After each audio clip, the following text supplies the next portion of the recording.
నేను ఒకటి మాత్రం గట్టిగా చెప్పాలనుకుంటున్నా. ప్లీజ్ మీ ఇంట్లో మీ వైఫ్‌కి ఖచ్చితంగా రెస్పెక్ట్ ఇవ్వండి. అసలు ఆమెకి ఏం కావాలి, ఆమె మనసులో ఏమనుకుంటుందో తెలుసుకోండి. ఎందుకంటే ఒక 2 డేస్ బ్యాక్ నాకు సెల్ఫ్ ఎక్స్‌పీరియన్స్ అని నేను చెప్తున్నా. నా కొడుక్కి అసలు కొంచెం ఫీవర్ ఉంది. కొంచెం మోషన్స్ అయినాయి. పోతూనే ఉన్నాడు. మోషన్ పోతూనే ఉన్నాడు కంటిన్యూగా. అయితే ఆ రోజు నాకు కూడా కొంచెం బాలేదని చెప్పేసి మా అన్న ఆఫీస్ వద్దని ఇంటి దగ్గరే ఉన్నాడు. తినే టైంకి నేను ఏ టైంకి పెట్టుకున్నాను, నేను 11కి పెట్టుకున్నా, 12కి పెట్టుకున్నా, 1కి పెట్టుకున్నా, 3కి పెట్టుకున్నా, ఏ టైంకి అన్నం పెట్టుకుంటానో ఖచ్చితంగా దేవుడు చూస్తాడు కావచ్చు, అదే టైంకి వీడు మోషన్ పోతాడు.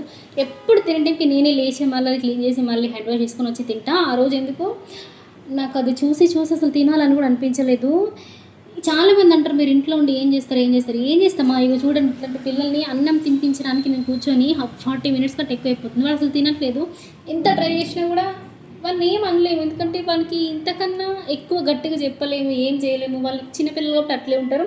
ఇంట్లో అన్ని పనులు చేసుకొని అన్ని మేనేజ్ చేసుకుని బట్టలు ఉతికి బోలు తోమి ఇంకా నేను చెప్తే ఇంకా ఇవే నాకు అంటారు. కానీ ఇవే ఉంటాయి. ఎంత మేనేజ్ చేయాలి తెలుసు ఆ పిల్లలతోని. వాళ్ళకి ఫీవర్ వచ్చిన ఆఖరికి మనకు ఫీవర్ వచ్చినా కూడా మనమే చేయాలి.